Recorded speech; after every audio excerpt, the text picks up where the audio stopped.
Good morning बच्चों। Class second का हिंदी का पेपर है आज। तो मैं आपको समझा देता हूँ कि पेपर आपको कैसे करना है। तो देखिए बच्चों, ये पेपर आपका 40 मार्क्स का होगा, 40 मार्क्स का, ठीक। और सभी प्रश्न आपको करने अनिवार्य है। हर क्वेश्चन के आगे उसके मार्क्स लिखे हुए हैं, तो आपको पता चल जाएगा कि किस क्वेश्चन के लिए कितने मार्क्स निर्धारित हैं। चलिए पहला क्वेश्चन देखते हैं। पहला क्वेश्चन है, कविता की पंक्तियाँ पूरी कीजिए। आपको यहाँ पर एक कविता दी गई है, कविता का कुछ अंश दिया हुआ है आपकी किताब का, जहाँ पर कुछ खाली स्थान दिया हुआ है, आपको वो पूरा करना है। जैसे यहाँ पर है, ऊँट डैश भई डैश चला। तो आपको ये कविता याद होगी, आपकी क्लास की है। तो उस कविता की पंक्ति याद कीजिए और जो भी खाली स्थान है वहाँ पर उसको आप लिख देंगे, ठीक है।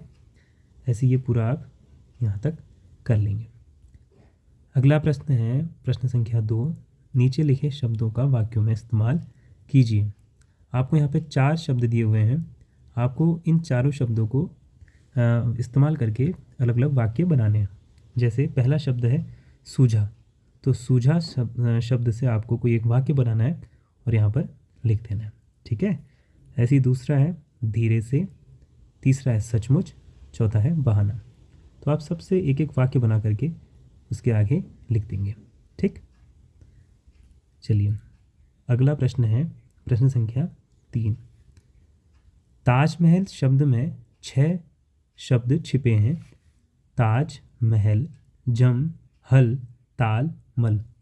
ये जो आप 6 शब्द देख रहे हैं, इस सारे के सारे शब्द इस एक शब्द से, ताजमहल शब्द से ही बने हैं, ठीक है। इन्हीं में से आगे पीछे करके ये शब्द बने हैं।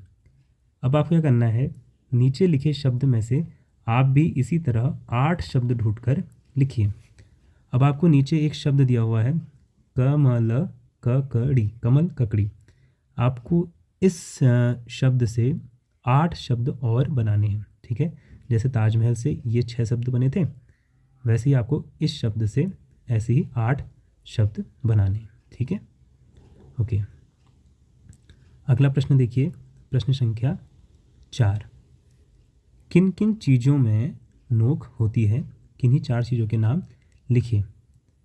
अब आपको पता होगा बेटा कि नोक वाली चीज़ें कौन कौन सी होती हैं, ठीक है, जो नुकीली होती हैं। तो कई सारी चीज़ें ऐसी हैं, आपको कोई भी 4 चीज़ों के नाम यहाँ पर लिखने हैं, ठीक है। अगला है क्वेश्चन नंबर 5, प्रश्न संख्या 5। नीचे दिए गए शब्दों को बदलकर लिखिए, ठीक है। उदाहरण देख लीजिए पहले। 1 कपड़ा, 3 कपड़े। तो आपने देखा जो कपड़ा है वो बदल करके क्या हो गया, कपड़े, है ना। एक से बढ़कर जब चीज़ें ज़्यादा हो जाती हैं तो फिर किस तरीके से वो शब्द बदल जाता है, वह यहाँ पर उदाहरण में दिया हुआ है, कपड़ा का कपड़े। ऐसे ही फिर आपको जो करना है, 1 रुपया 15, जैसे कपड़ा का कपड़े हुआ था वैसे रुपया का जो शब्द हो जाएगा वो यहाँ पर आप लिख देंगे। ऐसे ही 1 खंबा, तो 4 उसके आगे आप वो शब्द लिख देंगे। 1 पौधा, 8 डैश, 1 पतीला, 2 डैश। तो आपको सोचना है, समझना है और यहाँ पर लिख देना है, ठीक है। चलिए अब अगला प्रश्न देखते हैं, प्रश्न संख्या 6। यहाँ पर आपको कुछ प्रश्न दिए हैं, आपको इन प्रश्नों के उत्तर देने हैं। ये प्रश्न सारे आपकी पाठ्य पुस्तक से ही हैं, आपकी किताब की ही हैं। पहला प्रश्न है, तितली कली के पास क्यों गई थी, ठीक है, ये आपने पढ़ा होगा, इसको देख लीजिएगा, इसका आंसर यहाँ पे लिख लेंगे। दूसरा है, भोला ने क्यों सोचा कि सभी झूठ बोल रहे हैं। भोला ने ऐसा क्यों सोचा कि सब लोग झूठ बोल रहे हैं। तो ये आप लोग इसका आंसर जानते होंगे, उसको आप यहाँ पे लिख देंगे। अगला है, बाघ डर कर बस के नीचे दुबक गया, तुम डर लगने पर क्या करते हो। आपने कहानी पढ़ी होगी जिसमें बाघ जो है डर कर बस के नीचे छिप जाता है, दुबक जाता है।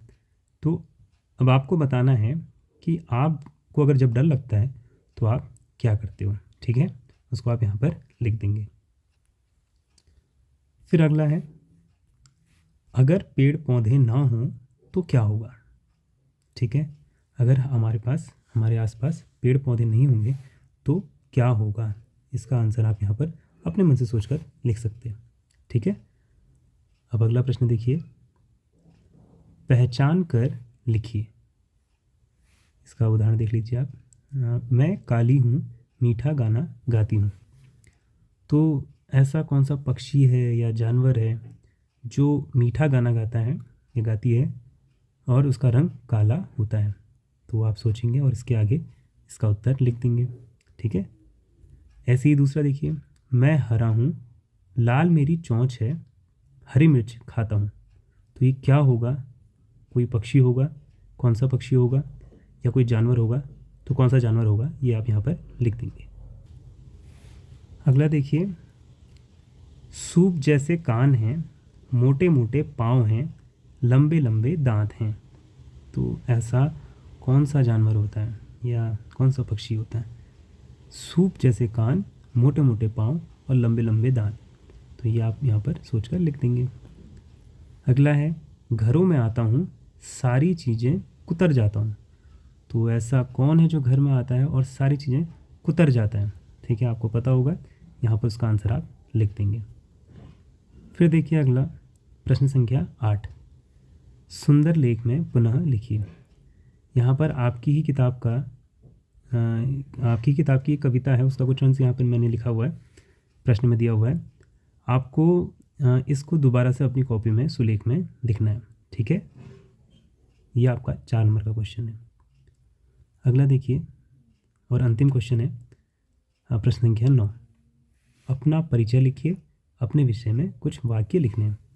आपने अपने विषय में कुछ लिखना है, जैसे आपका नाम क्या है, आपके पापा का नाम क्या है, आपकी मम्मी का नाम क्या है, आप कौन सी कक्षा में पढ़ते हैं, आप कहाँ रहते हैं। ये सब चीज़ें आप कुछ भी लिख सकते हैं, कुछ वाक्य आपने यहाँ पर लिखने हैं। ठीक है, तो बच्चों बस आज के पेपर में इतना ही है। आप लोग अच्छे से कीजिएगा, सुंदर सुंदर राइटिंग में, अच्छी अच्छी लेख में।